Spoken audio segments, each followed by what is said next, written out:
the Nigerian people. Under your leadership, Mr. Chairman, very successful elections. Acting Chief Justice of Nigeria swears in more elections petition tribunal judges. And Kano State Police Command intercepts vehicle loaded with 14 bags of specimen ballot papers.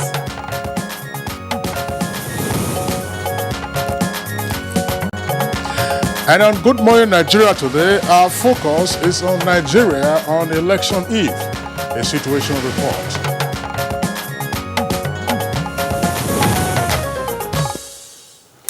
Indeed, it's election eve, and across the nation, INEC and other interest groups, especially the civil society and indeed all Nigerians, are putting finishing touches to preparations for that historic event.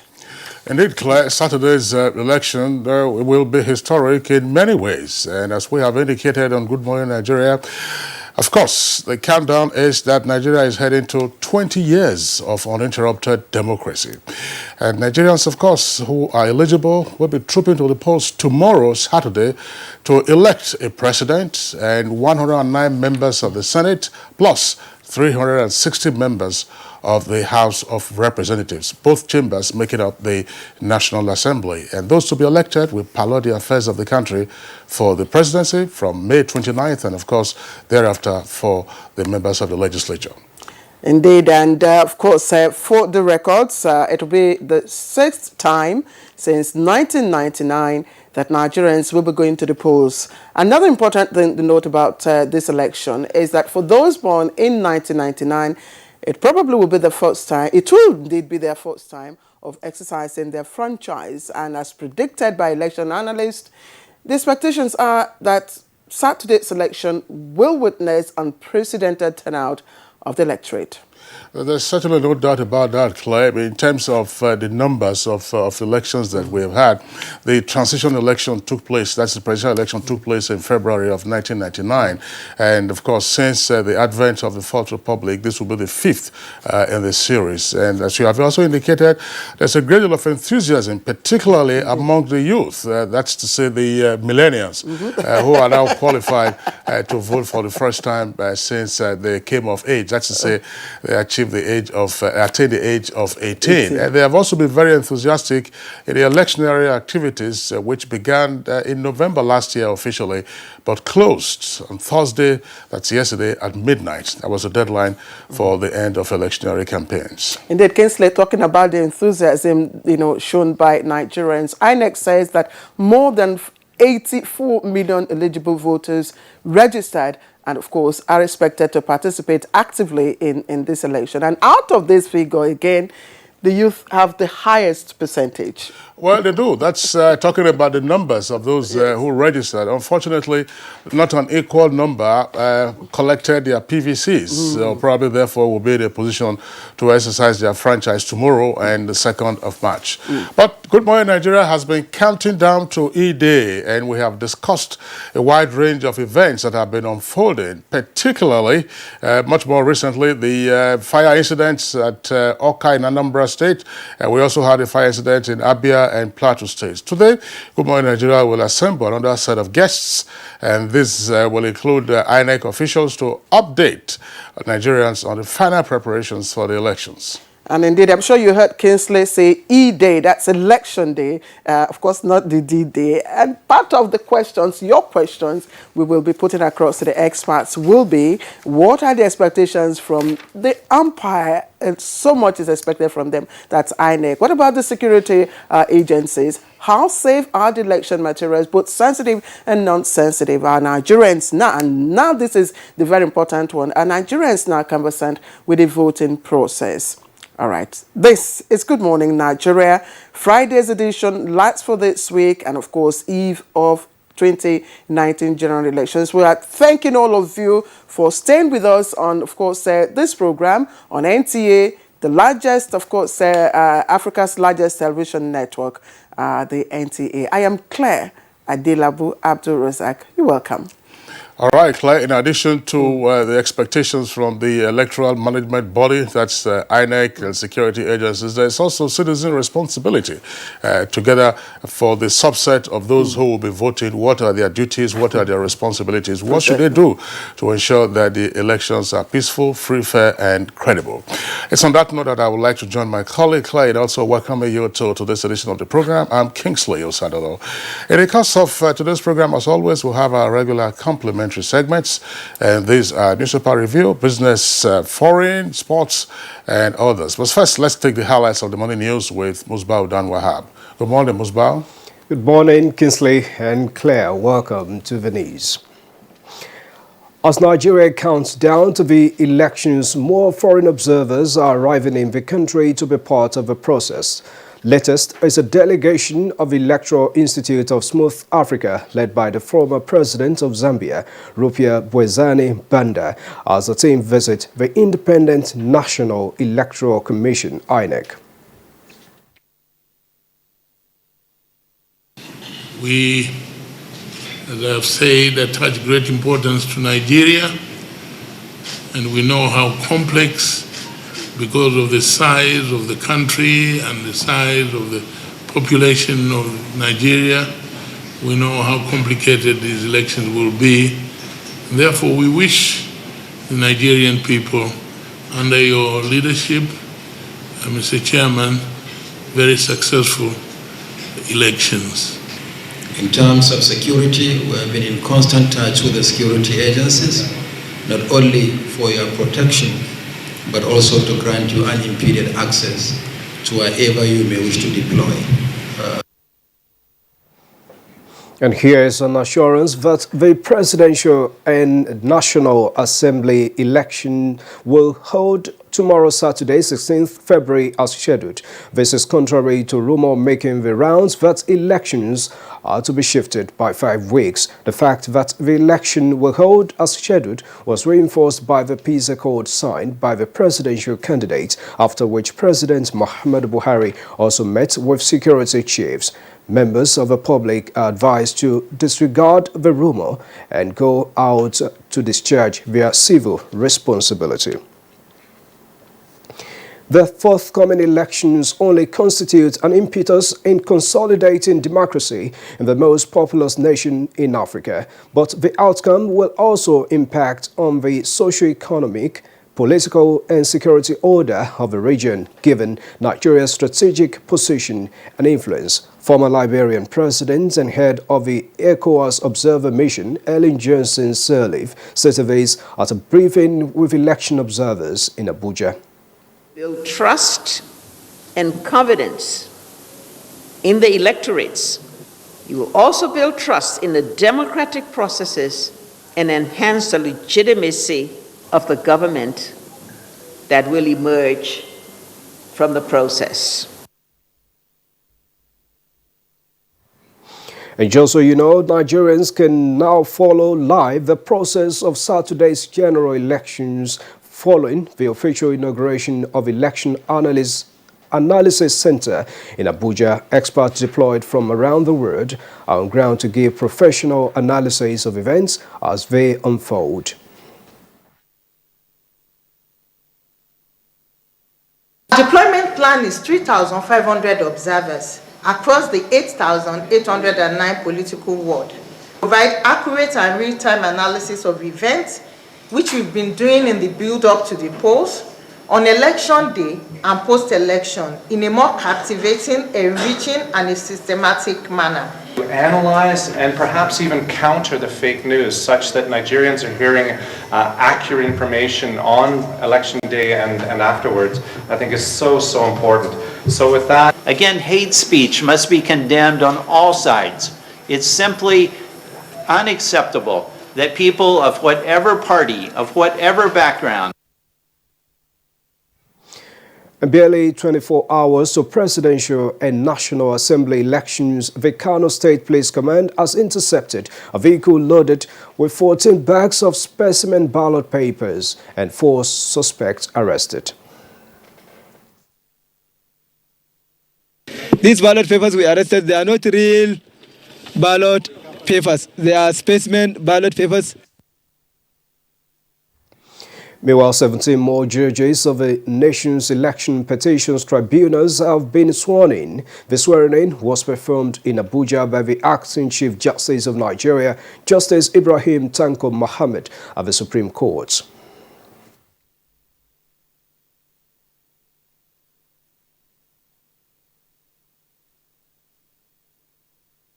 There's no doubt that you would be exposed to different forms of temptations and even blackmails.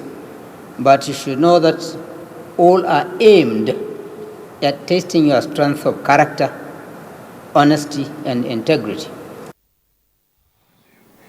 That's a bit of the news this morning. Join us for more subsequently in the course of the day. Meanwhile, Good Morning Nigeria will continue shortly after this break with Kingsley and Claire.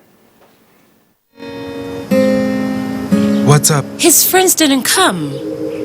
Hey, let's practice. But you're going out. Don't worry about me.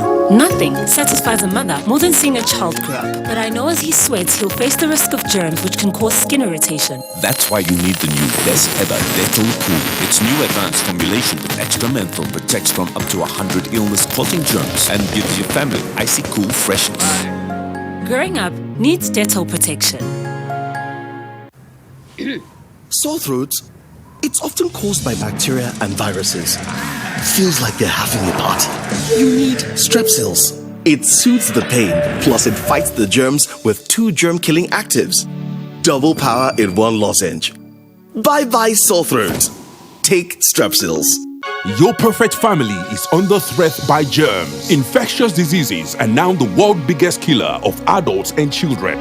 These infectious diseases are caused by germs. They are everywhere. An average human being comes in contact with over 1 million germs daily in unclean water, dirty surfaces, in the toilets, on cuts and wounds, on your clothes. Germs can cause deadly diseases like typhoid, diarrhea, flu, and cough. To protect your family from germs, use the power of Dettol's 1 capful for surface cleaning, in your bathing water, in your laundry water, for first aid to protect your family from up to 100 illness-causing germs. Introducing Dettol Antiseptic Liquid in Sachet for only 40 naira. Endorsed by the Nigerian Medical Association.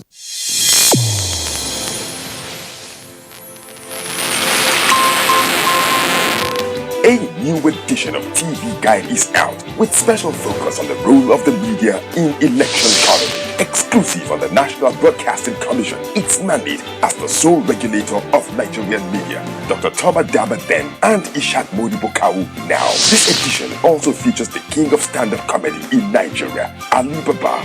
NTA standards to be ready for election transmission after decades of abandonment. Find out from the DG transactional elections in our political space. An evil wind that blows no good. DG, National Orientation Agency Corporate. TV Guide, your indispensable companion, x-rays the impact of social media on electioneering process as electorates present their expectations from incoming government. Meet some TV professionals behind the screen and other inspiring stories in sports, entertainment, and lots more. Grab a copy at the vendor near you or NTA stations nationwide. TV Guide, your indispensable companion. Right, welcome back. You're watching Good Morning Nigeria on the network service of the NTA. Now, continental trade is on focus this morning on business news, and for that and other trending stories, we join Kunle Ade. To further foster higher trade integrations among African countries, the Fund for Export Development for Africa initiative of the African Export-Import Bank (AFREXIM) is expected to provide the needed financial assistance to jumpstart trade relations among African countries. The AFREXIM President Benedict Orama noted that the benefits of trade relations in terms of economic growth, diversification of sources of income, and export development cannot be overemphasized. There is a perception of risk in Africa that we have to find a way to deal with. And that is why we decided to put together this fund. The Fund for Export Development in Africa will be the fund that will provide the kind of protection that investors are looking for when they want to go to different markets. In another development, the federal government has urged local and international business organizations to embrace the friendly policies of the present administration and establish businesses in the country. Director General Bureau of Public Enterprises, Mr. Alex Oko, who disclosed this, said government is committed to a private sector-driven economy. At the handover of the Terminal B Warri Old Port to a concessionaire, he said the ports are the main gateway to the country and are key to the federal government's objective of diversifying the economy. And next is graphic representation of Thursday's trading on the floor of the Nigerian Stock Exchange.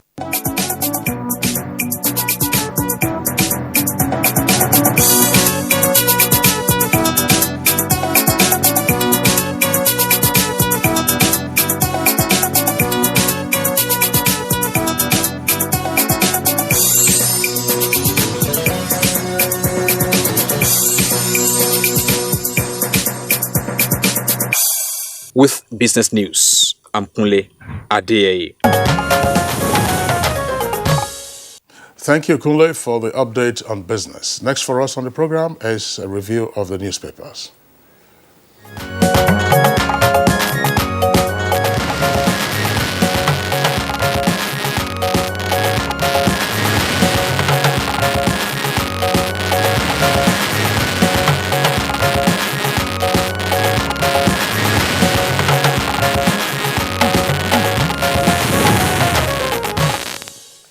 Right, Bayo is here with us as usual on a Friday, but it's going to be a very busy weekend for us. Eve of the election. Good morning, Claire. Good morning, Kingsley.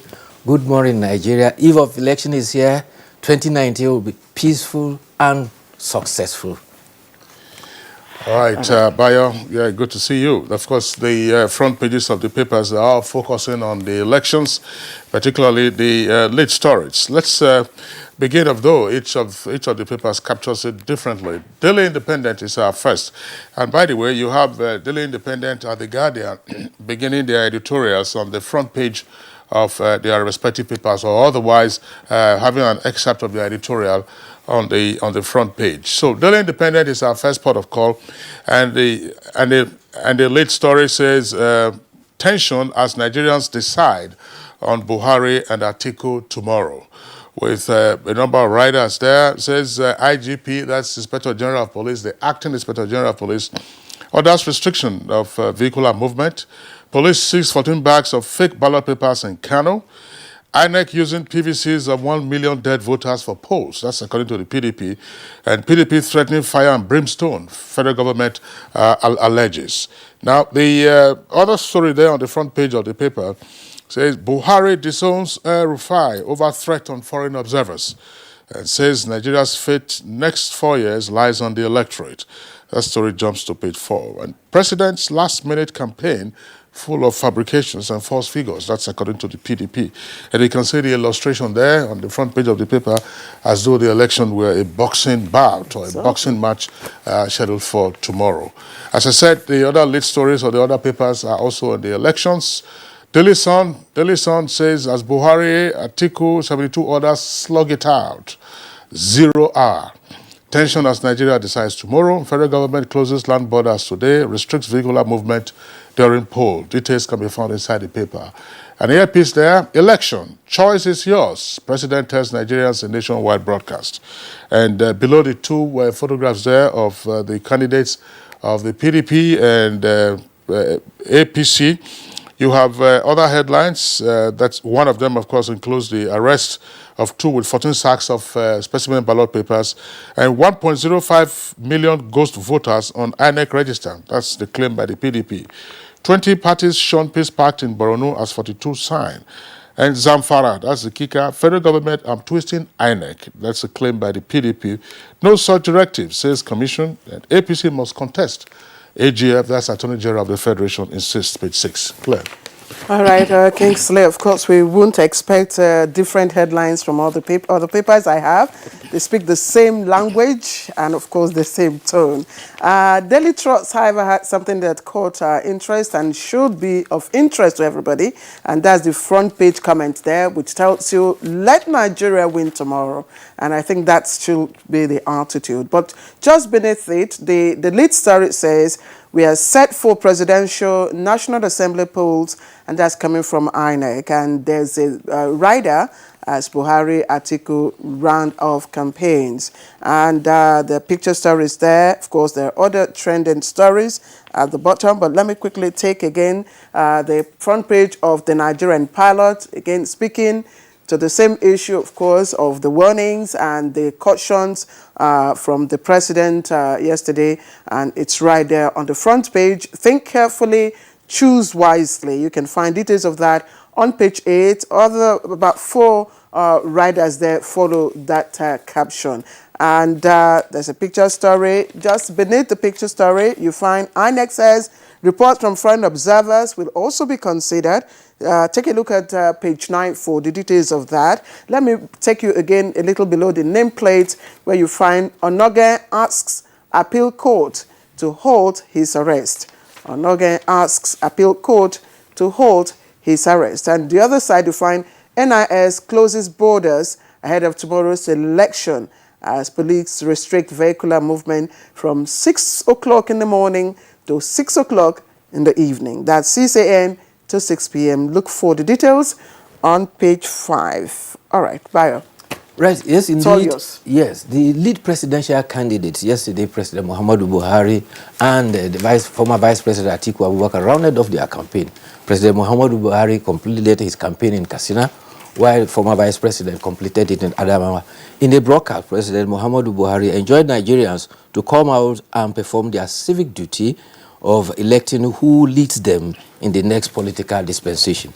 In the national broadcast, he assured Nigerians that all those visiting to observe the elections are sure of their utmost security during and after the elections. He says any comments or threats or intimidation from any source does not represent the position of the federal government. He appealed to the youths not to allow themselves to be used for violence and destruction. In the rise to the election, political parties have been rounding off their campaigns. The president, particularly that the President and National Assembly elections are taking place tomorrow. But other initiatives have been adopted. Voters are now taken by surprise. Bulk SMS, short messaging system, have been now deployed to the phones of some voters. Text messages are deployed to prospective voters. First of all, they will tell you, this is your polling unit number, and this is the candidate you should vote for in the presidential, senatorial, and House of Representatives election. Some voters are protesting that this is an intrusion on their privacy, because how did they come about getting details about their voter unit? But it is not far-fetched. All political parties in the system of INEC that is transparent have been given copies of the voters' register. The reason that sending SMS messages to them is actually intrusion of their privacy. Meanwhile, workers in Edo State have been given the prerogative to close half-day today. The Secretary to the Edo State Government, or Sarodion Ogie, says this is to enable voters travel to their local governments to fulfill their civic responsibility. On the side of preparation for election, the Inspector General of Police has ordered the restriction of vehicular movement between 6 a.m. to 6 p.m. Voters are to stay clear of the following: vote buying, vote selling, hate speech, and circulating fake news. Snatching of ballot boxes, the police says, will not be accepted. And therefore, they have also warned any set of people who attempt to truncate the will of the people will be resisted. The Chief of Defense Staff has also warned against illegal use of military or paramilitary uniforms by any sets of persons. At a briefing to service chiefs and heads of security agencies, they said they are aware of plans by some persons to use illegally uniforms of military and paramilitary agencies. Impersonators will be decisively dealt with. INEC says it is ready for the presidential and National Assembly election. National Chairman for Information and Voter Education says everything necessary to ensure success of the election has been put in place. INEC is ready So all of us get out to your PVCs Saturday and go and vote. Voting begins at 8 o'clock and ends at 2 p.m. All right, accreditation and voting simultaneously. Yes. That's right.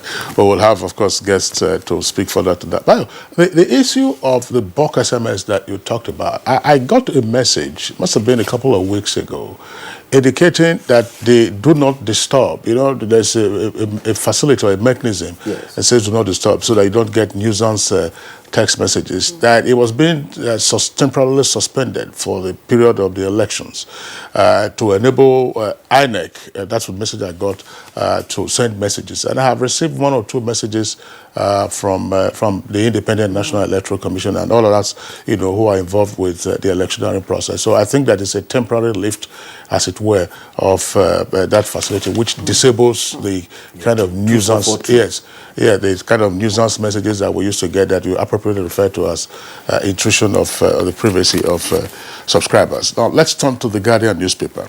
As I said earlier, the Guardian has an excerpt of its editorial on the front page, but the lead story says, "Election, not war, U.S. tells Nigerians." With 4 riders, PDP raises alarm over ghost voters on INEC register. Buhari must respect wishes of electorate, says Atiku. And government accuses opposition of desperation. And Olawikpo Hashim, that's one of the presidential candidates, wants electoral umpire to publish list of PVCs. That's 84 million PVCs. 84,004,084 registered voters. Where will you publish that? And who will bear the cost? All right, but I mean, that's a question to ask. All right, then you see the photographs there on the front page of the Guardian. They say the photograph on the left says, a scene of cars and police station allegedly burnt by youths protesting against tomorrow's election in Anambra State. That took place yesterday. And on the right, voting materials being sorted out by INEC officials, and that was at Ibadan. Now, the second lead story of the paper says ISIS claims responsibility for attack on Shetima's convoy. Says 42 people killed, governor mourns victims and plans security meeting. And lastly there, right at the foot of the front page, as Nigerians decide, police allay fear of raid in Lagos. And PDP and Malami disagree over letter directing INEC to shift polls in Zamfara. That's on page 3. Bayo. Yes, talking about Zamfara, the Attorney General of the Federation and Minister of Justice is said to have sent a letter to Independent National Electoral Commission to allow the All Progressive Congress in Zamfara State field candidates for the general elections. He also enjoined INEC to postpone the National Assembly, Governorship and State Assembly election in Zamfara to enable the APC field candidates. It may be recalled that the Zamfara State High Court had ruled that APC had primaries and therefore should be able to contest. However, an Abuja Federal High Court also upheld INEC position that there was no proper primaries conducted in Zamfara. The letter says that the Court of Appeal in Sokoto has upheld the appeal and annulled INEC's grounds. Therefore, Section 38 and Section 39 of the Electoral Act should provide for them to contest. An appeal against the judgment of the Zamfara High Court was also withdrawn. In the letter, the Attorney General says he received a petition from M.A. Mahmood and Co.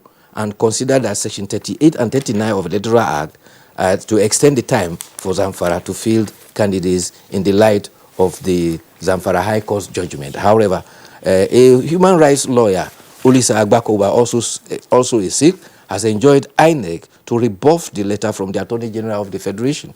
And he says he contends that the letter from the statutory Attorney General of the Federation, who is a member of the All Progressive Congress, is really undermining President Muhammadu Buhari's avowed commitment of transparent election and non-interference. So it's a question of lawyers now. Attorney General of the Federation, acting in his capacity as the Minister of Justice.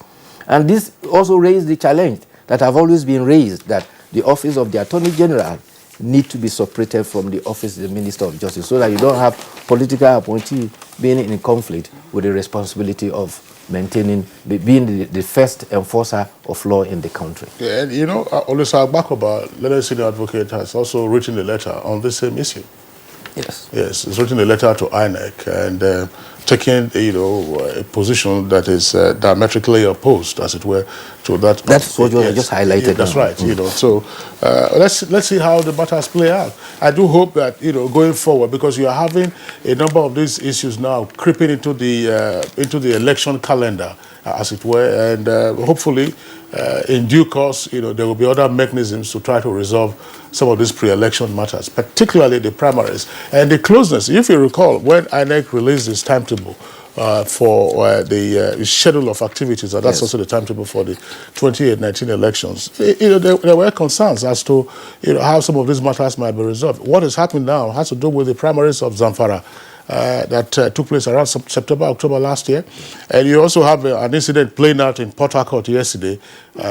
Some supporters of the APC barricaded the offices of INEC, saying that their candidates for the elections must be allowed, to run in tomorrow's election. That's to say, the National Assembly elections. Well, the case of River has been put to paid because the Supreme Court has ruled on that. And because the Supreme Court is the finality, they can be said to be infallible as far as that is concerned. So decision on that has been ruled. But in the case of Zamfara, in fact, there is an appeal to the High Court judgment from the Federal Capital Territory fixed 2 days before the elections. So it's still in works as far as the court process is concerned. All right, let's quickly take the editorials, and it's taken today from the New Telegraph, and the caption is the huge task before INEC. Of course, New Telegraph has described this task. It said, if you say it's monumental, it's mildly put. But the crux of the editorial, the crux of the matter from this perspective, is that the political parties increased from 5 to 6 to 37 and now to 91. Now that makes, of course, the logistic challenge facing INEC very, very huge. Well, my sympathy is with INEC, but INEC has indicated that it is up to the task and it will do the best it can. And that is why there has been campaign. The kernel of the editorial is that as far back as 1975, when we had election, there were only 5 political parties. By the 6 years later, in 1983 rather, there were 6 political parties. By 2003, there were 37. And 2019, here we are, 91 political parties with 73 of them contesting presidential election. This brings a challenge with the ballot paper. That was why there has been campaigning about how to either thumbprint or index print. Ideally, when you do a voter registration, all your 10 fingers have already been captured. And ideally, when you are voting, either of them could be. But because the space for it is so small, that is why you are advised to use, if possible, index finger, or if you can use the smallest of your finger, so that the ink mark you mark on the party of your choice will not stain that of another and thereby invalidate your vote. That has been the challenge, but the editorial is saying that there has not been enough education from INEC, from the National Orientation Agency, as well as political parties. And that is rather crying too late, because we have less than 24 hours to voting. But we will learn our lessons from that. But in future, subsequently, I think the size of the political parties, put mildly, is very unwieldy. INEC did something in the past when the law allowed them for, if a party did not get a certain percentage, to be deregistered. INEC did that, and it was nullified in court. Having a national spread, for instance. And so that is now a big challenge. I think subsequently, our politicians, our legislators must look back at our laws and try we will have a lot of outcomes, lessons learned and all that, after this election. And of course... No doubt about that, particularly the numbers regarding invalid votes. Yes. That will be very crucial. Because you can't have a ballot paper that looks like a wrapper, and how many yards? 6 yards, you could make up and down with it. And how do you deal with that? How do you deal with that? And the voter will have 3 of them. Yeah, and some of the candidates were already withdrawing from the race. And I said last minute, where are you going? You must be on the... You can't withdraw. You can't withdraw, So there are all kinds of issues relating to a number of political parties. But INEC, if you recall, was threatening to register more parties. So maybe we could have a century of parties. Anyway, all this, today is the eve and tomorrow is election. After the election, of course, we'll come back here to review, of course, to know, the way forward. But the best message final message is, when you vote, roll over your ballot paper carefully. Make sure that the ink does not stain. Fold it flat so that it can go straight into the ballot. That'll be part of our situation report today as we take on this discussion segment. Bayo, thank you. Thank you, and too. Please be careful tomorrow. Go and exercise. I shouldn't be telling you that. I observe election. And observe the elections. Yes. All right. This is Good Morning Nigeria. That ends our newspaper review. We'll be right back to kickstart our discussion. Aerial Assurance Challenge. Oh, thank you. But what assurance can you give our daughter? Everything. With the new look Aerial, I can even do the laundry. Prove it then. Okay.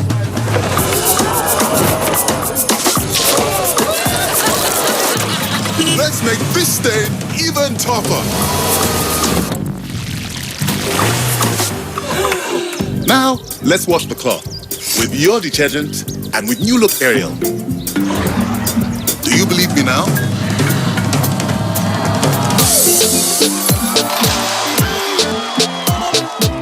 Aerial, now in a new look pack.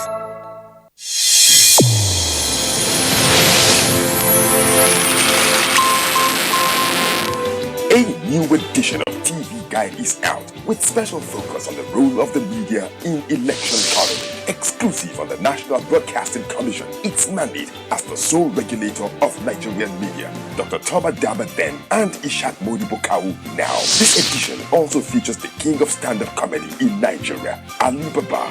NTA standards to be ready for election transmission after decades of abandonment. Find out from the DG transactional elections in our political space. An evil wind that blows no good. DG, National Orientation Agency caution. TV Guide, your indispensable companion, x-rays the impact of social media on electioneering process as electorates present their expectations from incoming government. Meet some TV professionals behind the screen and other inspiring stories in sports, entertainment, and lots more. Grab a copy at the vendor near you or NTA stations nationwide. TV Guide, your indispensable companion.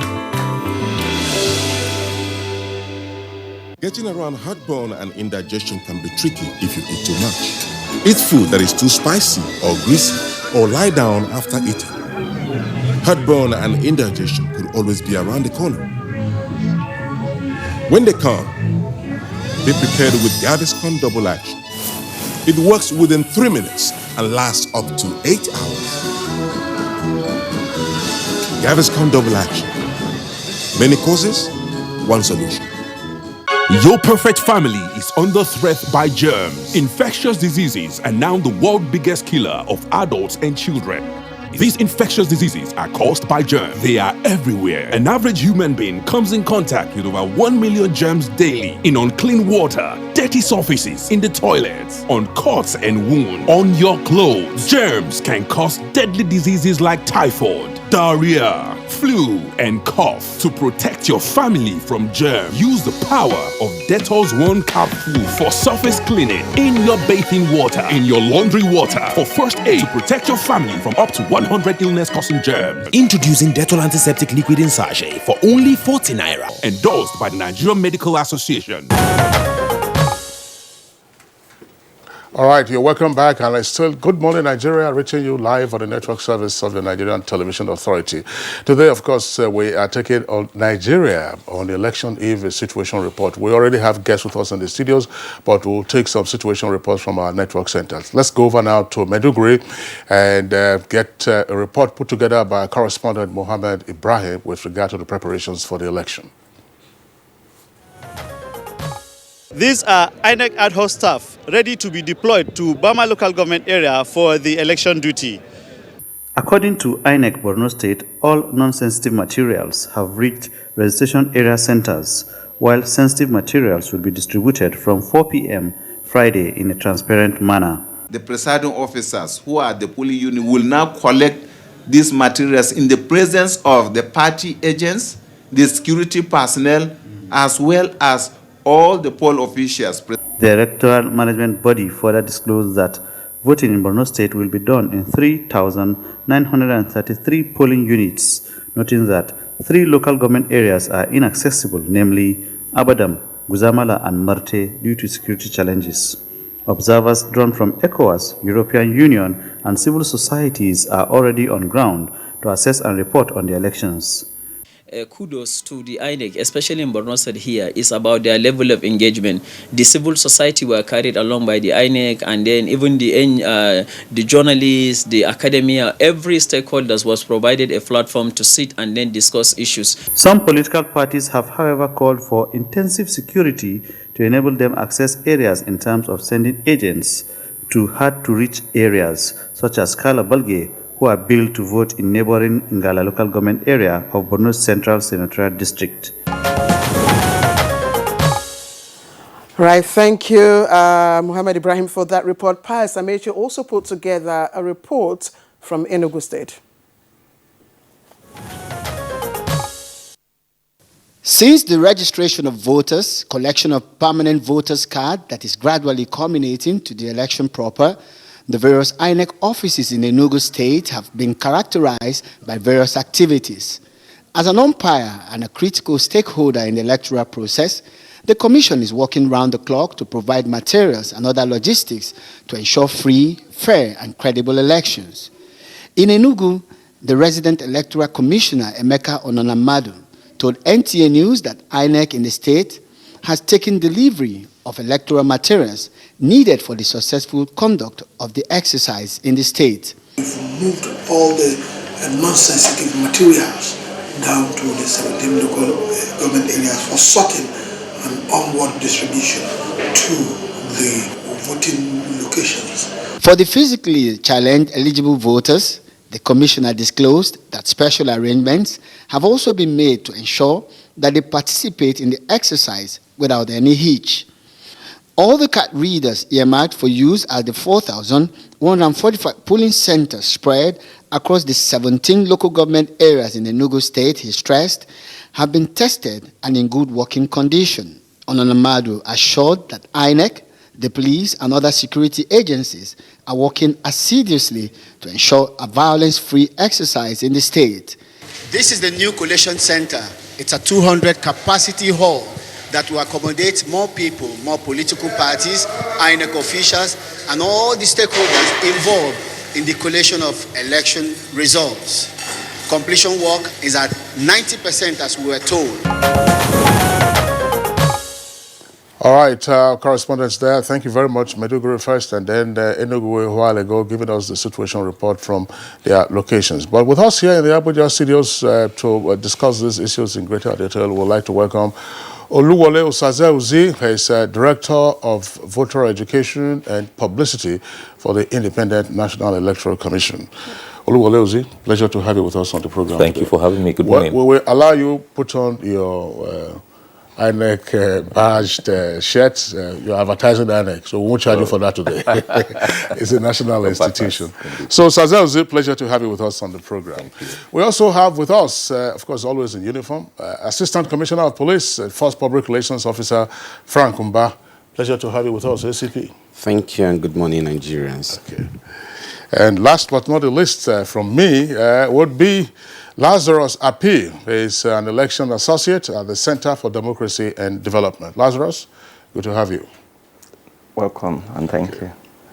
All right, Kingsley, let's go to Borno State, where we have the Mr. Micah Lakumna, Head of Voter Education and Publicity, INEC. Thank you very much, Mr. Lakumna, for joining us.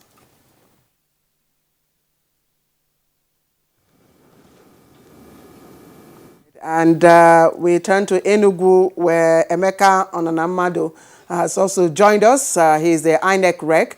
Thank you, Mr. Ononamadu, for finding time to be here. Thank you for having me. All right, Kingsley. All right, well, let's begin with INEC. Osazeuzi. Elections are tomorrow. Correct. Already away.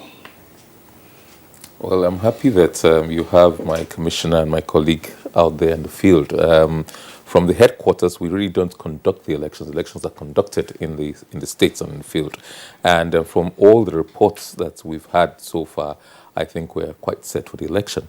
Recall that you made reference to it earlier, that we issued a timetable and schedule of activities in January of 2017. and we listed 14. There's a 14 lines of activities to be undertaken, and all have been undertaken successfully, and all were undertaken within the time stipulated. Apart from that timetable and schedule, we have an election project plan, which is an internal document, and it lists out every activity, every dependency, who's to lead what, who's to collaborate, and so far so good. Everything has gone almost in accordance with how it was planned. So the implementation, I think, is a very, very good plan, and so far we're impressed with the level of implementation that we've put in place. Yes, one or two things did not go as well as they would have gone, but it's such that the plan B, if plan A did not work so well, plan B kicked in. And so we've we've recruited personnel, trained them and retrained them for all levels of work there, to do ad hoc personnel for presiding officers, assistant presiding officers, for collation officers, for, of course, the returning officer for the presidential election is the Chief Electoral Commissioner of the Federal Republic of Nigeria, who is the chairman of the commission. He's ready for his job. We've trained the other returning officers for all the other categories of elections. We've deployed technology. Card readers are there. Well, we had the unfortunate incidents of so many card readers, over 5,000 card readers destroyed in Anambra. We had to mop up card readers, the excesses from all of the states. And as at 10 p.m. yesterday, I think about 15 local governments had been reconfigured and ready and deployed to the various local governments. We only had 7.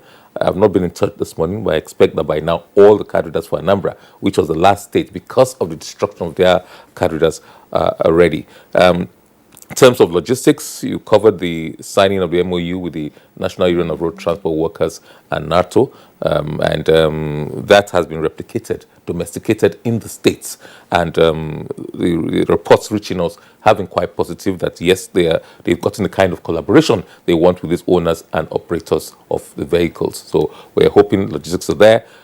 Then, for logistics, there are what we call the RAC centers, election area camps, where the young men and women who are going to do the actual conduct of election will be camped tonight. So materials should get to them this evening, and they stay there overnight, such that they'll be much, much nearer to the polling units come election day. And our target is to ensure that between 7 and 7:30, all the polling units should have been set up and be ready, waiting for the voters. That's the target. So this issue that has always bedeviled quite a number of our elections in the I would say distant past, of late arrival of materials in many centers, we hope will not reoccur, because we use the off-cycle elections to try to get things right. And I'm pleased to note that in the last off-cycle election in Osun, all the polling stations opened on time. So, Kingsley area kept describing the size of the booklet as, a wrapper, and that speaks to, the length of it and all that. Could you also enlighten us about how easy it will be for the voter, to be able to, to exercise his franchise? Yes, and as you know, there are 91 registered political parties. Each was entitled to produce candidates, and 73 of those parties chose to produce candidates for the presidential election. The ballot papers are customized according to the election, according to the locality. For the presidential, there will be 73 parties on the ballot. We had two choices, either to do it the traditional way of one on top of the other, and what we call the snake, or the long wrapper, as Kingsley would say. And but we said no, maybe that would probably be too long. It would be like a toilet roll, basically. We said that would be too long. So what do? We now did what we call the grid system. I don't know whether your cameras can pick up. Okay. I did bring a specimen of a sample ballot paper. That is grid. So we had three lines of. Is that the one with the specimen of ballot paper? Specimen had to be marked on it in case somebody wanted to cut it out and reproduce it. Of course, the one we'll use has security features. This does not have. It's just for purposes of voter education and enlightening the public. So there are 3, and as you can see, there isn't too much space in between the political parties. We don't have it on screen yet. Okay, fine. There it is. Great. So you are entitled to use any finger, your thumb, if you so choose, any finger. We encourage people to use the tip. The essence is that it should not cross over from one party to the other. If you put your finger and it crosses over, your ballot is invalid, regrettably, because we cannot be sure what was your choice. Even if it's more on one side, but it crosses over to the other side, we're not sure of your choice. So we encourage Nigerians to use the tip of their finger, any finger they choose.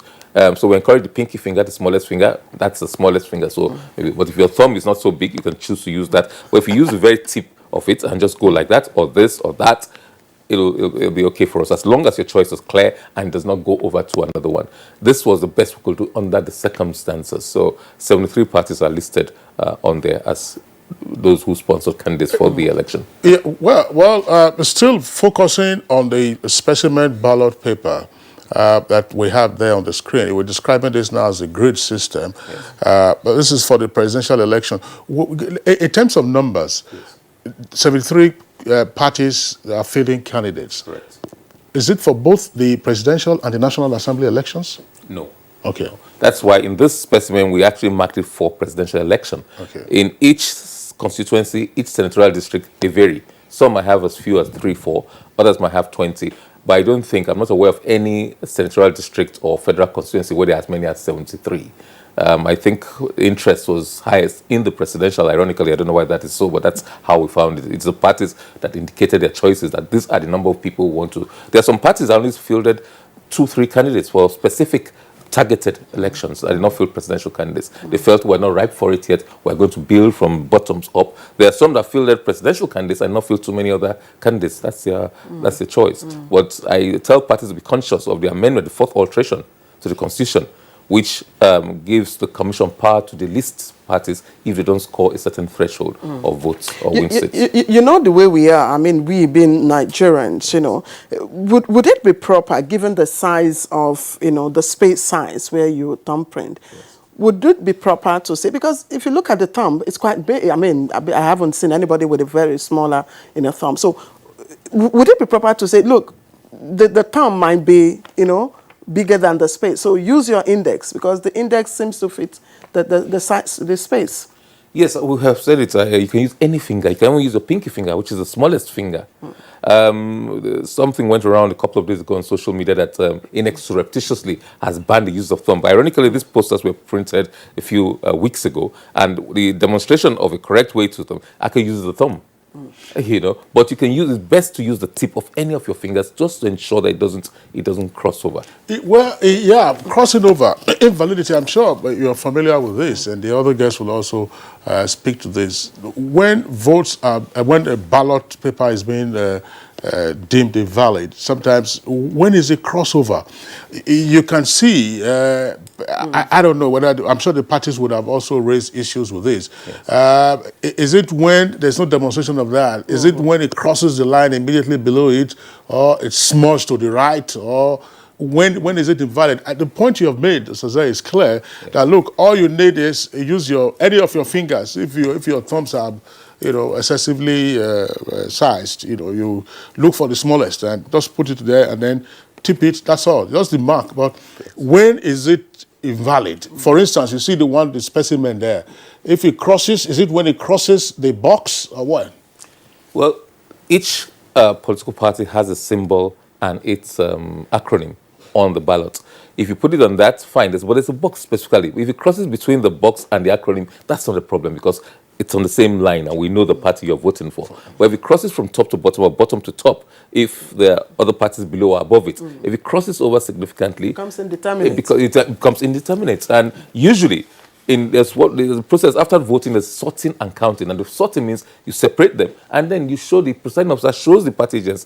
Everybody says valid, you know. If it's for X, it's party X, you put it in the pile for party X. If it's for party Y, you put it in the pile for party Y. If I cannot tell whether it's party X or party Y because it's between the two, even if it's more prominent in another place, that's an indeterminate vote and it will set aside as an invalid vote. So how do you handle this? This one looks like a 4-yard wrapper now. How do you handle it? It's not like, that's what we are saying. Well, indeed, just like if this were the ballot paper now, you'll use any finger, indicate your choice.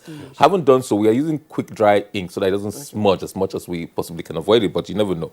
Then you fold it inwards on the printed side where you have indicated, you now fold it inwards. The presiding officer, in handing over the ballot to you before you cast it, will show you how in any case, but you fold it inwards, facing the thing. But when you fold inwards, you see that it's the back of this that is touching the side. So you fold it inwards, the same side of it, you fold it that way. The whole essence of folding is that nobody should see your choice. When you have indicated it, you fold it in and then you flatten it so that it can go into the slits that goes in there. How many seconds does it take the ink to dry? A couple of seconds, but it will vary according to how much ink you have on your fingers. But it could take a couple of seconds. Just wait a minute. If you the better. Yeah, but as so- long as the mark is clear, that's all. Yeah, Less ink, the if you thumbprint, let's say this is side A. Just go by it again one more Yes. time. I said yes. This is the printed. This is where you have the political parties and their Yes, logo, logo. and then you have already Indicated thumbprinted. here. Yes. Okay, that's the surface that you are showing now. Yes. So you go right around and you wrap it. Okay. You roll it. You roll it, and then so that it can go in. But if you don't flatten it, it won't go in. So whichever way, do it in such a way that it can go into the slot Into the pot. in the ballot. Okay, okay. Yes. I still like to take you on the issue of logistics, because that was the crux of the editorials on one of the papers today. And the concern was that, okay, in the past, you've always had this arrangement with, other, stakeholders in terms of vehicles and all of that. And we've also always had the issue of late arrival of materials and all that. Now you have, how many? 71 parties? 91. 91 parties? Correct. I mean, the voter, Nigerians need reassurance that this time around, we're not going to have issues of, again, okay, this is a done deal in terms of logistics. Well, I don't think the number of parties really determine logistics of arrival of polling units, quite honestly. I think the logistics of large numbers of parties deals with crowd management, and the security agencies, thank God, Police Commissioner, I say will speak more to that, is that, like the presidential election, 73 party agents, if they submitted a list of agents, are entitled to be there. I think that's what it has to do with it. But factually, it's not correct that we've always had agreement with stakeholders. In the past, we've tried several methods. Part of it is to go to discuss with the owners or the operators of it directly. That had its own challenges. So we thought now maybe it's better to have it with the unions, with the owners, as represented by their associations. So not only do we have their guarantee, we have their protection, their cover, they have a possibility of sanctioning their people if they don't live up to their obligations. So we sign an MOU.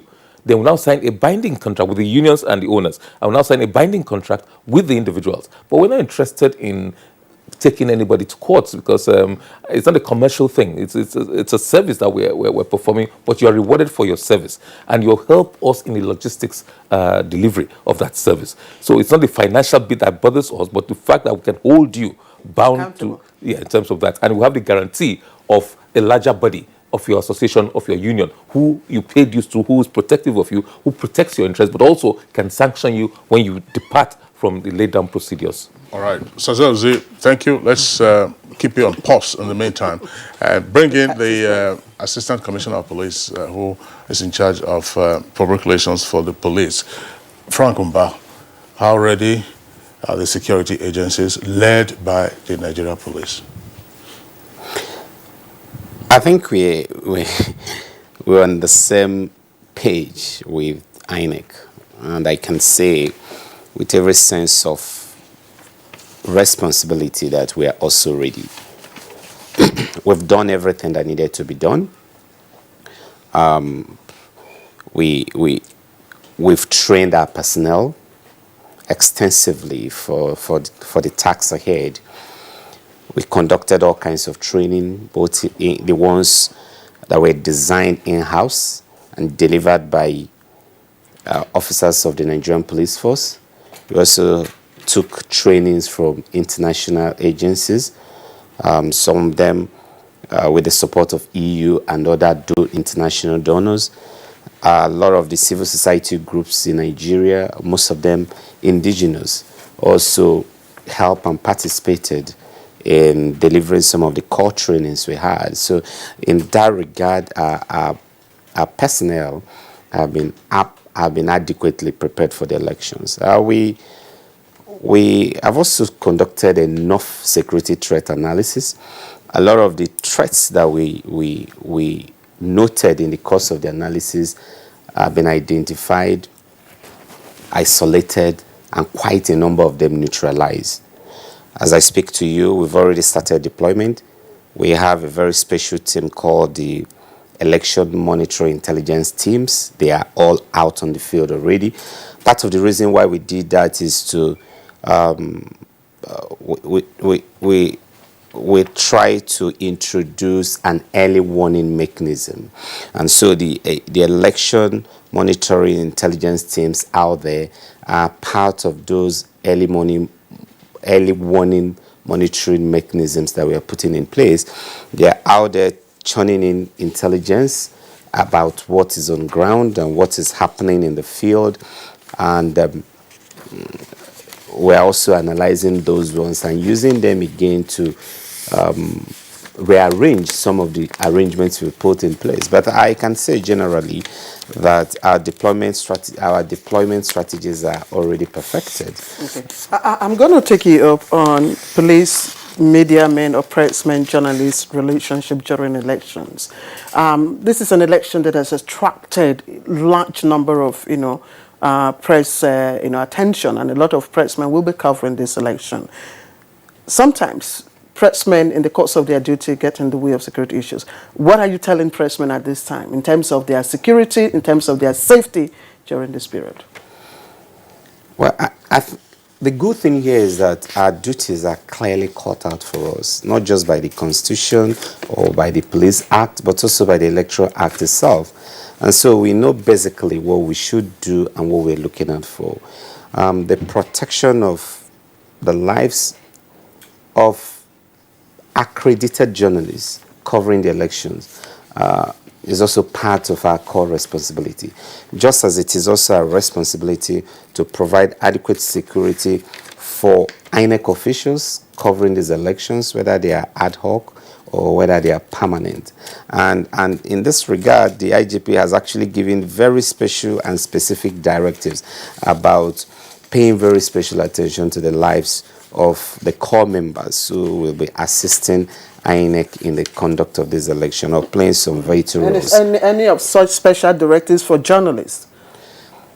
Journalists, INEC officials, international observers, local observers, the candidates contesting the election, the electorates, the ordinary citizens who will be turning out on tomorrow to go and cast their vote, they are all receiving very special and specific protection from the Nigerian Police Force, working in partnership with other security agencies. So journalists can actually go to bed trusting that we are working round the clock to provide them with adequate security. The only thing here is, if you are a journalist and you have not been duly accredited by INEC to cover this election, please, there will be no need for you to come out and wear the cap of a journalist. Just come out like every other electorate, every other citizen, cast your vote and go home, because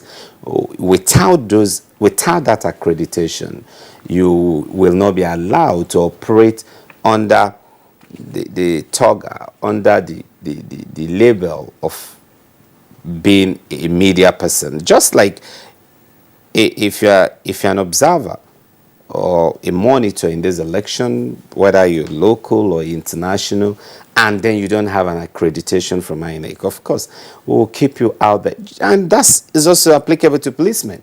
You discover that even our operatives that will be deployed for this election, they will be wearing special tags, because we need to make sure that we close every possible gap for people to infiltrate and possibly disrupt the security arrangements. Ours is just to provide security cover for INEC. Ours is just to make sure we provide a safe, secure, and enabling environment for INEC to deliver on its core mandate. All right, SAP Franco Bass, thank you very much. You've raised a number of points, but let's go over to Maiduguri before we bring in Lazarus to make his comment. Lazarus was with us in the Abuja studios. But over to Maiduguri, Micah Luknumna. Sorry, I'm struggling with... Lakumna. Oh, Lakumna. Wale is a lawyer. He knows where we use the word lacuna, but this is lacuna.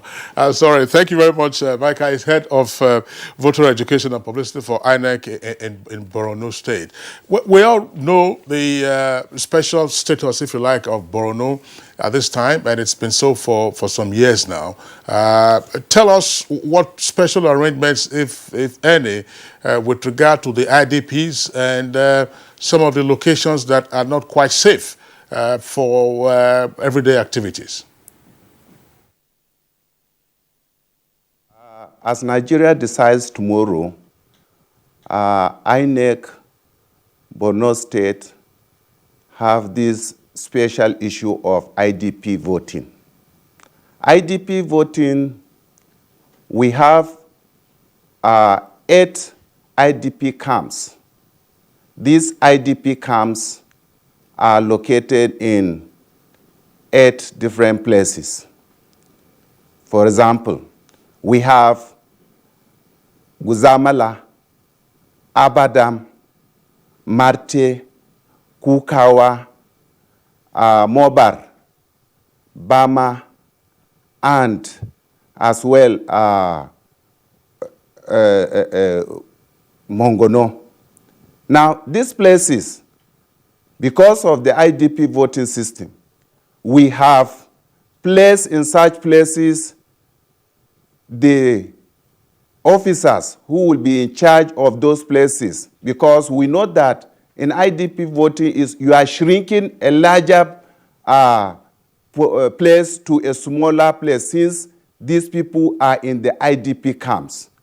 And where in an IDP camp you have the local government INEC officials, where you have the delimitation or the polling units are assigned according to the RAs, that is the registration areas. Now, these registration areas have their polling units, and it is under the RAs or the registration areas where you have the voters line up according to their polling units. Now, after the lineup, we also know that at the IDPs, because the requirement, like the card readers and the officials who will be assigned there, equals to as it would have been anywhere, i.e., we have the presiding officer, we have the assistant presiding officer 1, assistant presiding officer 2, assistant presiding officer 3. All these officials are assigned to a polling unit. The polling units are, as I said earlier, are located where you indicate you have a symbol or a signpost where it shows a particular RA under the local government. Now, it is under this that you have all the local governments, like I earlier said, the 8 local governments that will be voting in the IDPs. For example, Abadam is Mogolis. Mogolis is here in Maiduguri. We have Guzamala. Guzamala will be in Mongono. We have Marte. Marte will also be in Mongono. Kukawa. Kukawa will be in Teachers Village here in Maiduguri. We have Mobar and Dikwa. Dikwa will be in Dikwa, as well as in Ngala. Ngala will also be in Ngala.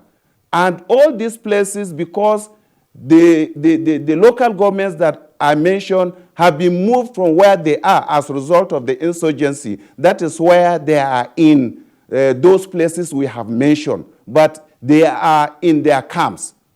Like Bama, Bama will be having their elections in Bama and Banki.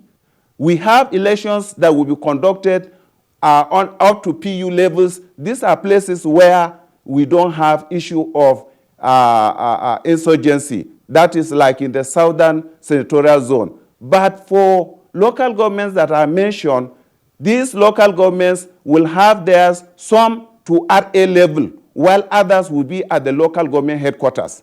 And we have those that we have mentioned, the 3 inaccessible, which are Marte, Guzamala, and Abadam. These ones, as I say, Abadam will be here in Maiduguri. They will be having their voting here in Maiduguri, Mogolis, that is College for Islamic Studies. Now, these arrangements have been put, as well as before this time, we carry sensitization to these places where we have the IDPs. Because of recent, like we have Kala Balge. Kala Balge was affected just some few weeks ago, and they have moved. They will be having their elections in Gala. These arrangements have been made through the collaboration of the INEC and the major stakeholders. These major stakeholders are the ICSES, the parties, the political parties, that is IPAC, as well as civil societies who are interested, and as well the SEMA, because they take care of the IDPs. They are also their stakeholders. We have to involve them in order to see that there is hitch and free elections conducted in those places. All right, thank you, Mr. Lakumna. But I also like you to be brief with this, your response to my next question. You must have listened to Mr. Saze here talk about the technicalities involved in the actual voting to avoid void votes. How conversant are those living in those camps with this process, the voting process, the process of thumb printing or index printing? Thank you. You know, in all the local governments, we have voter education desk officers. The duty of the voter education desk officers is to educate the voters. Now that we have 73 political parties for the presidential election, we carried out sensitization. In most cases,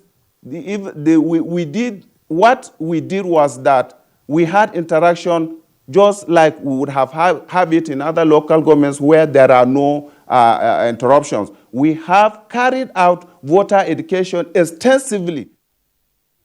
This is in order to give them the understanding of what it will be to avoid invalid votes. Thank you very much, Micah. We'll come back to you later on in the course of the conversation. Let's go over now to Enugu, where we earlier introduced the resident electoral commissioner, Mr. Emeka Ononamdo. Mr. Emeka Ononamdo, tell us, how prepared INEC is, let's just say your commission, for the elections against the background of continuing reports of threats of boycott and associated threats of violence. In Enugu, I think we are good to go. As I speak, all the non-sensitive materials have been delivered to the 17 local government areas and are being sorted out so that by this evening they will be moving to the registration area centers where we are going to house all our ad hoc staff and securities for the particular ward. Again, the issue of boycott, I don't think it is gaining ground here because I'm wondering how someone would take a call from somebody to give up his right to elect his leader or representative. From the feelers I have here, it's not gaining ground, and people are regarding that particular call. On our own part, we have had a sustained publicity of our process and the significance of the election to lives and livelihood of Nigerians. And I think Enugu people are set to increase their level of participation in the previous elections this time around. So from all indications, there is nothing that will be an encumbrance to a successful and a credible election in Enugu State. Ononamado, I know that stakeholders or participants also signed their own peace accord in Enugu. Can you give us an insight into how that is impacting on a successful, conduct of the elections? First of all, I understand that that peace accord is very essential because it prepares them psychologically for the relationships they will have, the level of tolerance and the level of decorum they need to apply in conducting their campaigns. And so far, so good. We've not had any case of violence during the campaigns. Therefore, we are not expecting any violence during the elections proper because one thing leads to another. And so far, so good in that direction. Generally, Enugu is calm. Enugu has been peaceful and is adjudged to be one of the most peaceful in the southeast during conduct of major elections in Nigeria. And I'm not sure they will depart from that path this time around. Thank you very much, Mecca, speaking to us there from Enugu. We'll come back to you later on in the course of the conversation. Now, Lazarus Api, who is an election associate at the Center for Democracy and Development. We, of course, have listened to the three INEC officials and the first public relations officer give us an indication of the level of preparedness for the elections beginning tomorrow. What are your thoughts and concerns, if any? Thank you, Kingsley. I think for us in the civil society, a couple of things stand out for these 2019 elections generally. First is that we are likely to have the 6th consecutive national elections, which since the return to the Fourth Republic, return to democratic governance, has been uninterrupted. That is 20 years of the people deciding their leaders. That's very commendable, and we are celebrating that. However, for us at the CDD especially, the quantum of fake news and disinformation that has characterized this campaign is worrying. But thankfully, we have also deployed a very strong desk to fact-check some of these fake news. You hear people just wake up and say one candidate endorses the other and has stepped down from the race, even when they're already on the ballot. And all of this kind of disinformation. And that is worrying because some electorates may not have the privilege of later hearing from the candidates whether they're still in the race or not. So that's on one side. On the other side is the fact that Nigeria generally is very huge, and with 84+ million people to attend to in this election, logistics is going to be something of a concern. We can hear all the readiness and preparedness from the stakeholders like INEC, like security, but in fact, one can never be too prepared. So we are worried. Not worried because we don't trust the stakeholders, but because we want them to really be on top of their game as we go into this one. For security, there are ongoing threats that are actually very real and have been, even as recent as in the last week, we have had killings in Zamfara and in other parts of the country. And so to assume that the preparedness by the security agencies is enough, it's a hasty conclusion. We will want to see them really be on top of their game because tensions rise when elections are also involved. And we have done some analysis on the level of violence and security threats to this election. And some states are most likely flashpoints. And we hope that the security, we are very happy to hear this morning when the Assistant Commissioner of Police mentioned the fact that they have deployed an intelligence team in all states. Because deploying people to just go for election is not enough. They need to contextualize their deployment by being on ground for a while, listening to the rumors on the street, and at that level, they are able to neutralize some of these threats more. So it's very commendable that they have these intelligence units on ground for the 2019. It means they are not going to be ambushed by some of these threats. And we do hope that some of the states that already stood up with some of these loud threats have been also featured prominently in such deployment.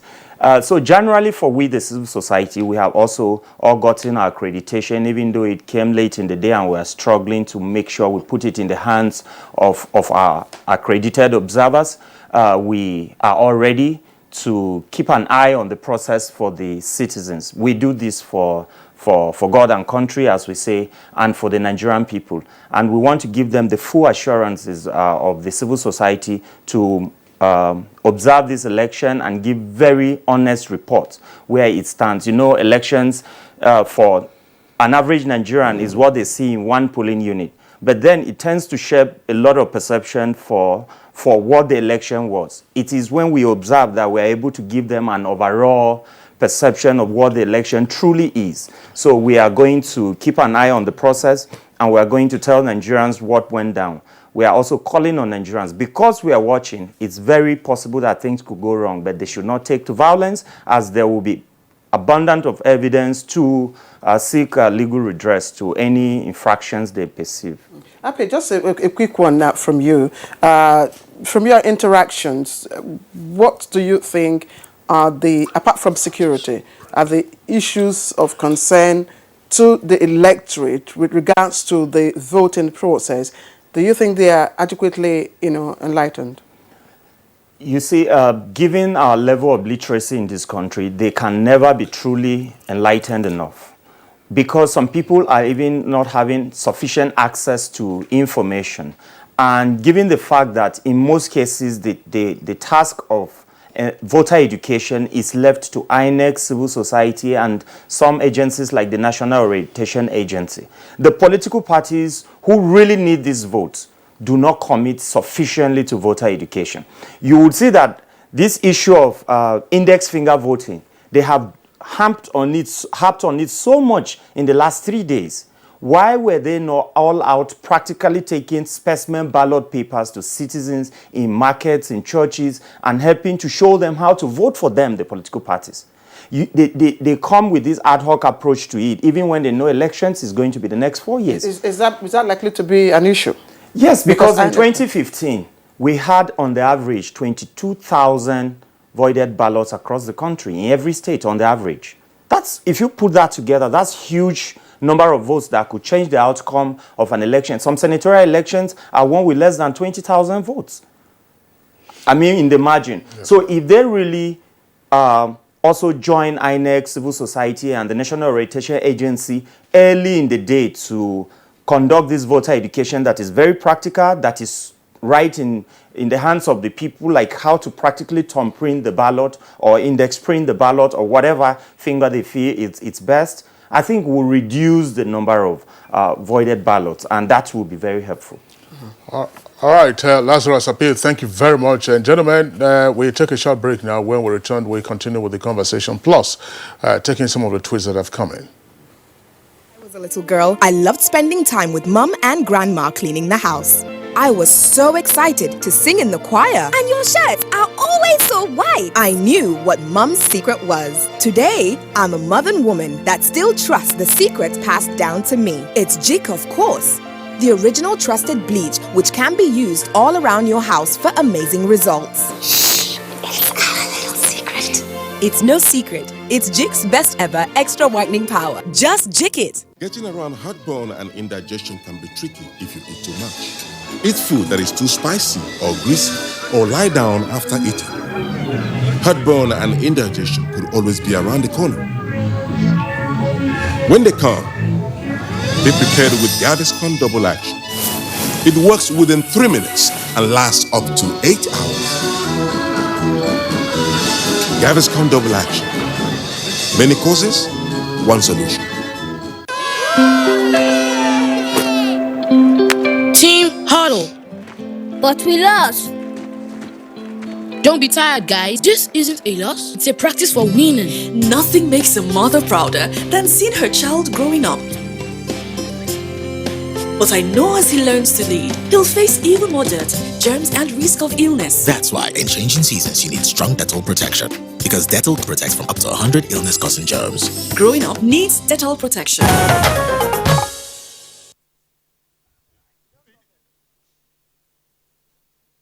All right, you're welcome back at Good Morning Nigeria. Let's take some of the tweets that we have now, Clay, and then return to the guest. Omen Kalu has this tweet. INEC should be political and security should be professional, and electorates should be responsible, while politicians should not see it as a do or die affair. Election is not worth the spilling of blood. That's a authoritative advisory. Indeed. Lawal Olaiya tweets, let's be civil and behave well during voting process. After all, both the security and INEC personnel are all Nigerians, and if we don't induce them with money, I'm sure they will perform well. Nigeria, vote, not fight. That's right. Mike Ayakwo has this praise for the NTA. It says, big thanks to NTA Good Morning Nigeria for your positive contributions to the 2019 general elections. Your unbiased reportage, good analysis, and mature guests at your disposal are worthy of emulation.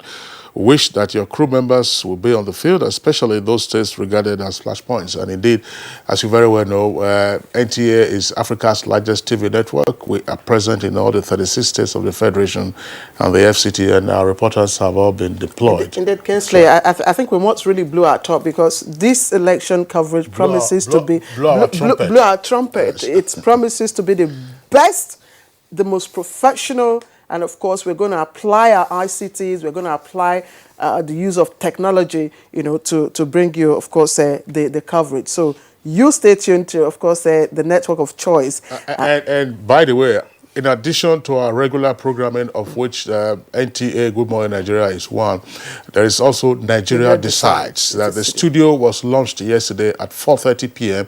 and it ran up to 5 p.m. yesterday. The studios for Nigeria Decides will reopen for the network service transmission at 12 noon later today. And of course, Saturday and Sunday and beyond, you will have regular times for Nigeria Decides Studios on the network service of the Nigerian Television Authority.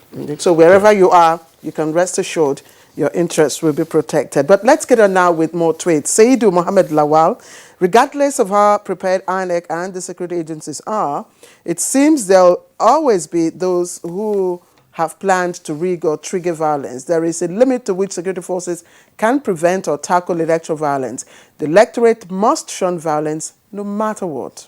Now, Mustafa Bukar Kolo tweets, I call on security agencies to be neutral and play fairly in terms of executing their job. And for the electorate, hate speech must be avoided. And of course, everyone should obey the rules and guidelines. For politicians, be patient and accept the outcome of the results. God bless Nigeria. Indeed, God bless Nigeria. And I like this next tweet. It's coming from, Twitter handle that says, Cure My Nation. And it says, as for me and my household, we are fully prepared to vote candidate of our choice. We shall exercise our franchise in a decent and respectful manner. Again, he says, God bless Nigeria. Absolutely. So Festus Akimboyawa continues in the same vein, says INEC, security agencies and voters must ensure that we have free, fair and peaceful elections that we all can be proud of. The electorate must shun violence during voting and wait patiently for the official announcement of results by INEC. Once again, wait patiently for the official announcement of results by INEC. INEC is the only entity designated and recognized by law to announce results. All right, those are the tweets that we're having in the meantime. Let's bring in again Oluwole Osazeuzi, INEC Director in charge of voter education and publicity. Two issues, but I'll take the first one. Accreditation. Lazarus was saying that it was only until the last minute that election observers were able to get the accreditation. There have also been reports of media practitioners who are still struggling with their accreditation, even though some of them sent in their particulars several weeks ago. I've seen reports of that, for instance, in The Guardian. So these are outstations, if you like now, outside of INEC headquarters. What's going on with regard to accreditation and why the log jam, or if you like, the bottleneck at this last minute? Well, I'd be surprised at that. We have accredited international media here in Abuja, and also media that wish to cover elections across state borders. And it has gone smoothly. I did not receive any complaints. I don't think anybody could have applied weeks ago, because the guidelines did not come out weeks ago. So if they did 3-4 weeks ago, it probably did not comply. The guidelines were quite simple. If you sent in your letter and you don't have passport photographs, for example, and you have no contact number which we can reach you, then there will be a problem with your process because you have not complied with the guidelines. If you complied within the time when brought, say, let's say your passport photographs, that's all well and good. Or there are some where doubtful of the media. If you say you're online, my staff are there, we'll check and just see whether there are any recent posts. If the last time you posted was 6 months or 9 months ago, then I'm sorry, we may not agree to accredit you. Or you say you're a publisher and you cannot give us any recent publication, then there's a problem, because we've heard intelligence reports that some parties or some people may wish to infiltrate, and they know that only accredited media and observers can move around freely on election day. So they might want to take opportunity of that to move around. So we're careful. It's not all comers that are welcome.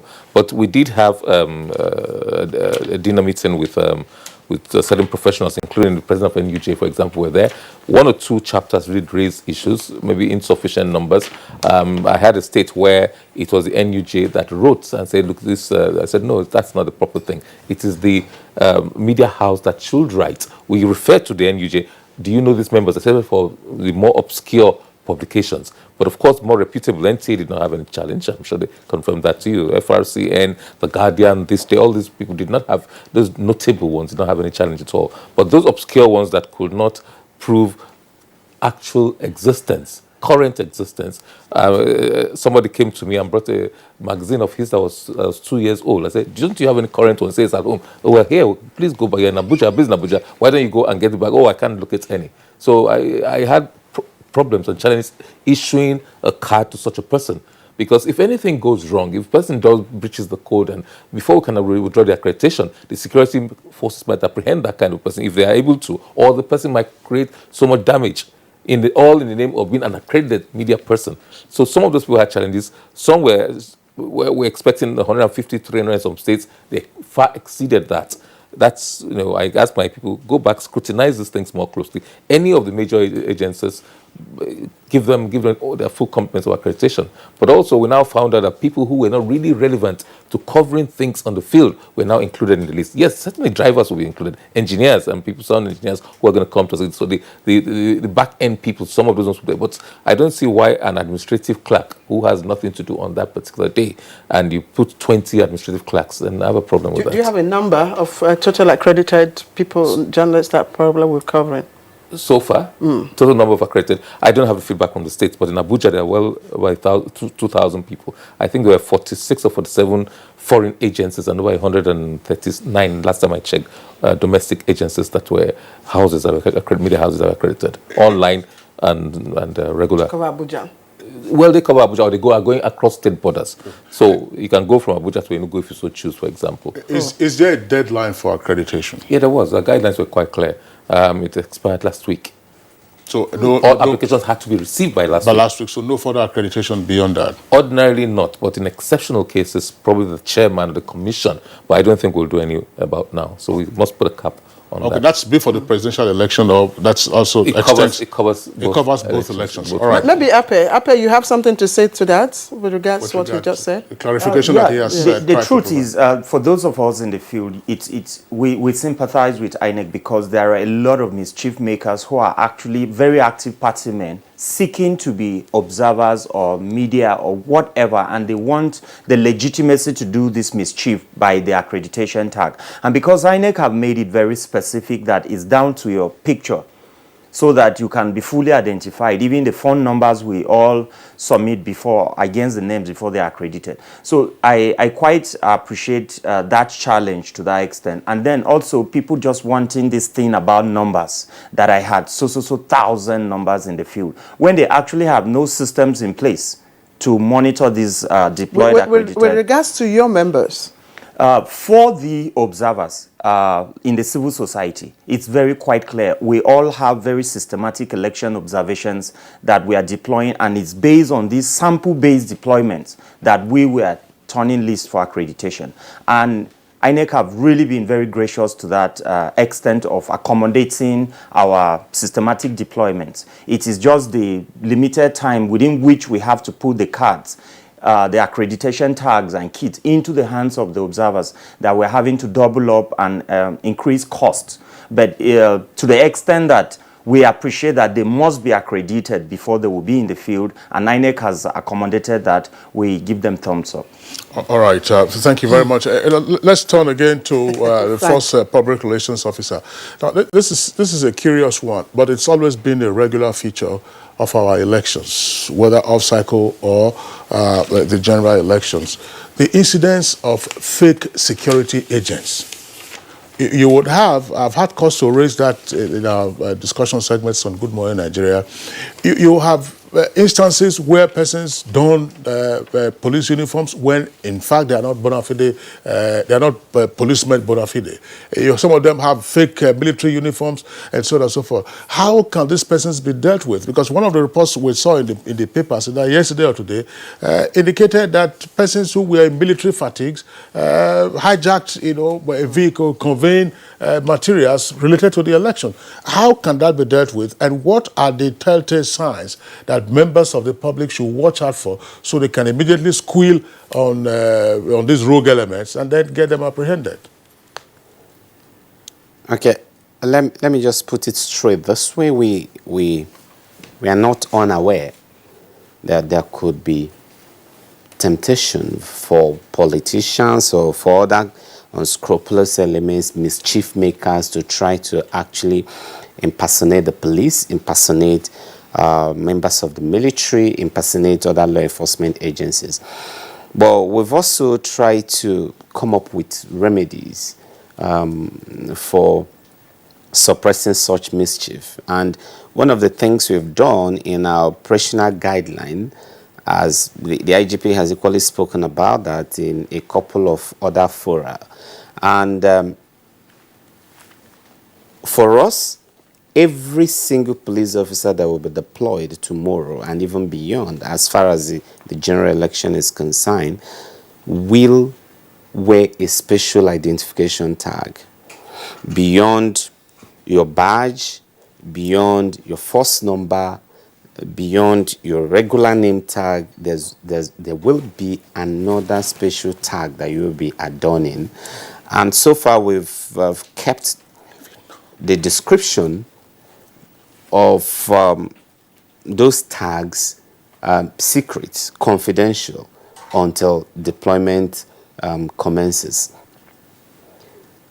And so for us, that special identification tag will help in reducing, if not eliminating, the chances of people impersonating our personnel. Secondly, most of our deployment will also commence hours before the election. Today, for instance, is the eve of the election. Most of the people, apart from the intelligence unit that are out, apart from the police A wing that have already deployed, because our helicopters are already out on the field. We've deployed helicopters to the 6 geopolitical zones, apart from the ones that will be left in Abuja for emergencies and for other kind of functions within the North Central. Most other helicopters have been deployed. And so, on the eve of the election, officers and men will be mustered, they will be briefed before deploying. And so when people are leaving for a particular police station, they go together, they go as a group, they know themselves. And we're also working with INEC, providing INEC officers on the field, on the ground, with the details of every single police officer that will be deployed to that particular pool. So for instance, if there's a particular polling booth and we're deploying 3 personnel to that booth, we will supply the head of the INEC team on the ground, the names, the phone numbers, the full details of all the policemen, all the security agencies that will be attached to that post. So the INEC official has in his custody every detail concerning the 3 persons. So any other person coming in will be treated as a meddlesome interloper. And beyond that, I also want to say this on a very serious but also a lighter mode, that for us as members of the regimented organization, our relationship, the relationship between the commanders and their men is analogous to the relationship between the good shepherd and the sheep. Every good shepherd knows his sheep, and his sheep know him. And so on the field, if I'm an area commander, if I'm a DPO, if I'm a squadron commander, and I'm on visiting round, if I see any strange face, I will know. The sheep equally know themselves. If any police officer within that vicinity sees another police officer that do not belong to that contingent, they know ourselves. So beyond that also, we have an internal system where we'll be monitoring the policemen. There will be teams of police officers policing the policemen on the field.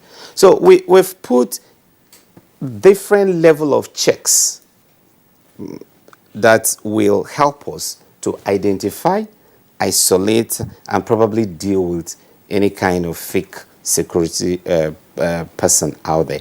And the same thing we're doing, I also believe and I know that our colleagues in the military are also doing the same. Our colleagues in the DSS, in the customs, in immigration, in the civil defense, in prisons, and the federal road safety, they're all doing the same, because we all have a common standard operational procedure guiding what we're doing here. Just for emphasis, I'd just like you to again, remind us of the duties of these members of this special election, squad that you've talked about. What will be their duty? What will they be doing this period? The special election intelligence monitoring team, they've been out almost for 2 weeks. And like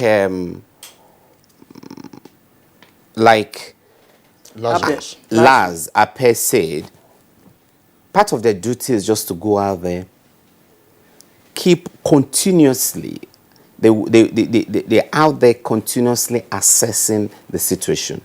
Even though we've done a comprehensive threat analysis, these personnel out there will continue to do localized threat analysis. And what we did, again, based on the initial threat analysis we did, we localized these threats. And the number of personnel we deployed to each state or each local government depended largely on what we saw or what we have predicted on the basis of the initial threat analysis we've done. So they are out there. And that also explains part of the raids we've carried out. If you notice in some states of the Federation, like in Kano, for example, we've been carrying out massive raids. These raids are not indiscriminate raids.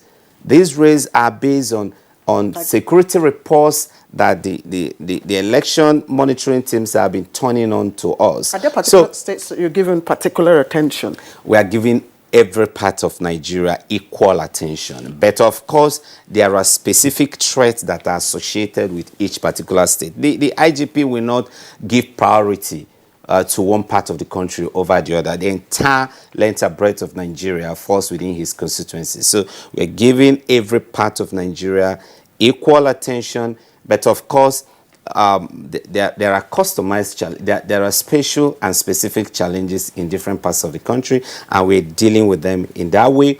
And that's why our deployment strategies are also customized and tailored to suit the security challenges we have noticed in the different parts of the country. All right, Franco, thank you very much. Back again to Maiduguri.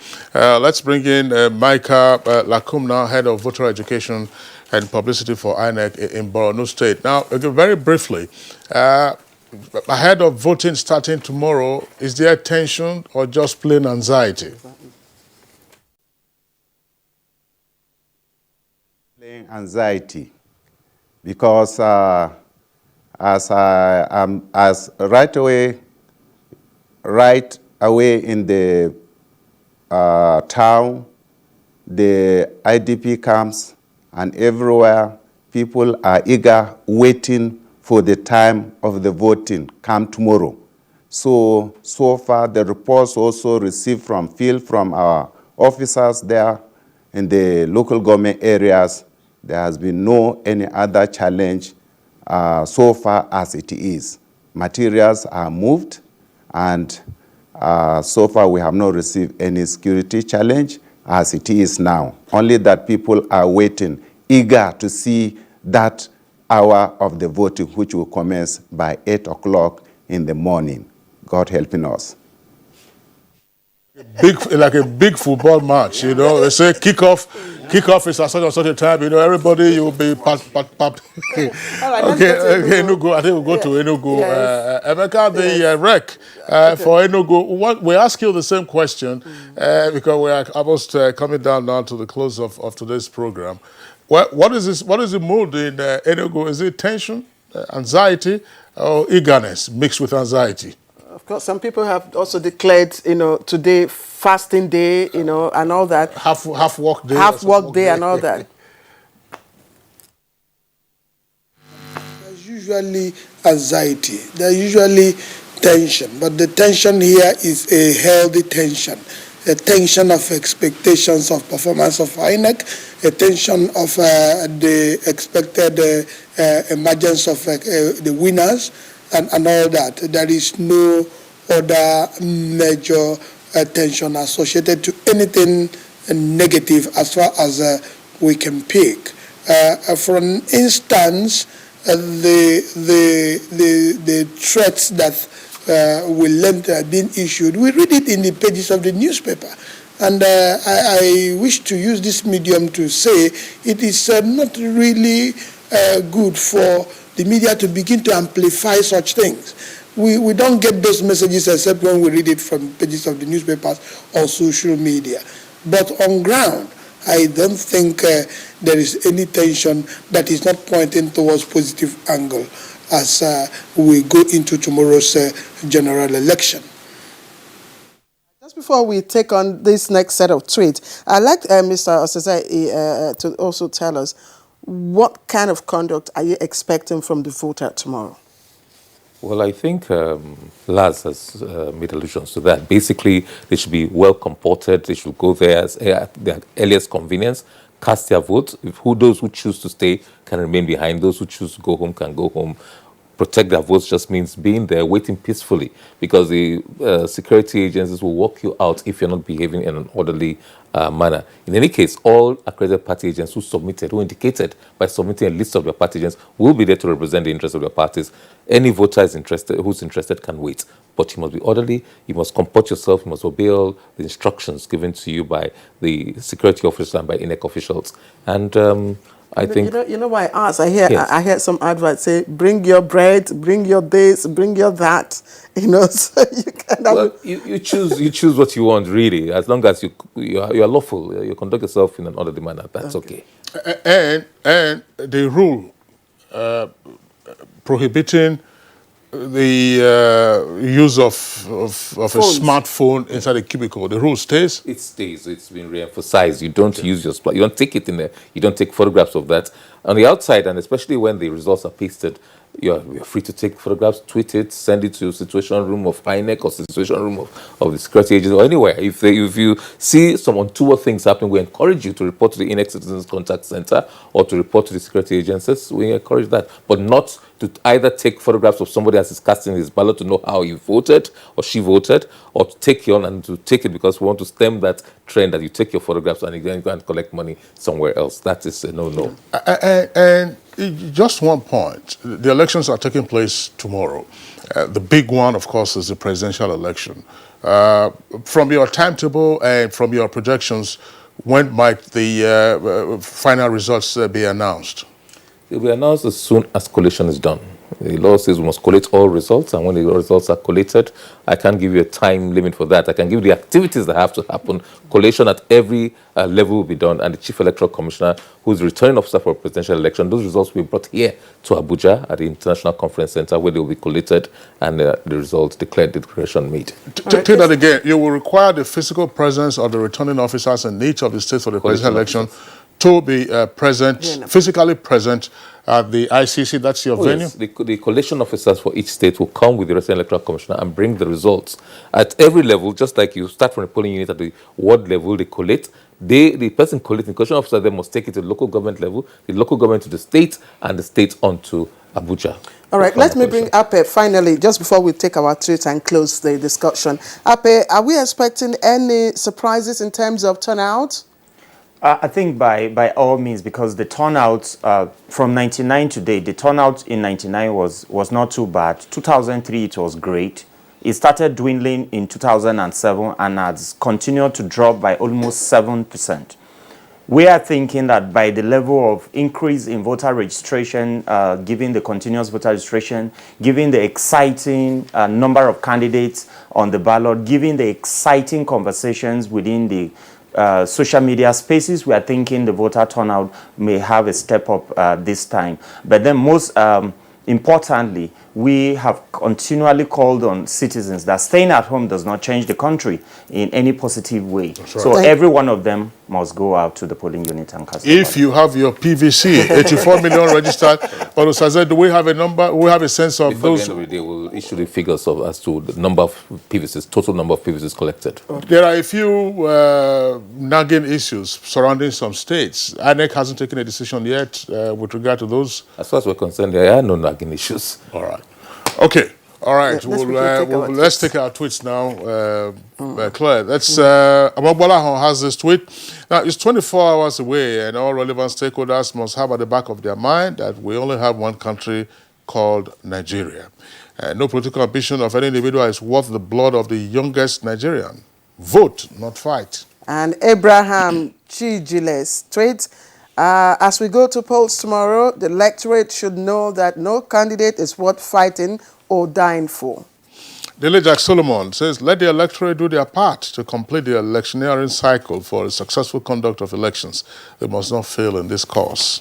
And Mike Kayankwo says, INEC, as a matter of top priority, should distribute election materials on time. Accreditation and voting more sturdily too. Security agents must be at every point to avoid ballot snatching and falsification of results. And then let's take this from Cecilia Okoroma. It says, thank you guys, NTA. Nigerians should all remember that this is the only country we have, a country we must love. And Zahara Din Aliu tweets, there is no TV channel like NTA in Nigeria. No bias, no contempt, so professional. Pray all the elections be uneventful and smooth. I think we get to give ourselves, a clap for that. Mrs. Ada, if you don't agree. well, thank you. Well, thank you for the compliments. Of course, the hard work still lies ahead of us. And just to once again announce that NTA Network Service has a studio dedicated to the elections. It's called Nigeria Decides. The studios opened yesterday at 4:30 in the afternoon and ran for 30 minutes. It's reopening today at 12 noon and most probably will close at 7 p.m. But thereafter, Saturday, of course, most likely will be the time schedule will be announced. That will be on the network service of the Nigerian Television Authority. Do we Nigeria still have time Decides. for sports? Yes, but we have to sign off our guests in the first instance. Let's thank our guests who've been around. Oluwole Osaze is the INEC Director for Voter Education and Publicity. Thank you very much. Thank you. Best of luck to INEC and to Nigeria. We also would like to thank Assistant Commissioner of Police, Frank Umba, for being with us on the program today. Thank you very much. Always a pleasure being here. Lazarus Appeal, Elections Associate from the Center for Democracy and Development. Thank you for honoring our invitation. Always a pleasure with me. From Maiduguri, Mika Lakumna, Head of Voter Education and Publicity for Borno State, INEC. Thank you for being on the program today. And also from Enugu, the REC, that's the Resident Electoral Commissioner, Emeka Ononamdu. Ononamadu. Just, so pardon that, I still struggle with that. Thank you for being with us and best of luck. All right, Kingsley, I'd like to once again also appreciate all the guests and all of you who sent in tweets. Don't forget to join us on Monday, of course, when we do a review. And as one of the papers say, let Nigeria win this election. Bye-bye from all of us. All right. Beyond elections, there is still a great country for us. Indeed. And as we were advised a few days ago, treat Nigeria tenderly. I'm Kingsley Osadolo. And I'm Claire Delabu Abdurrazak. Bye-bye.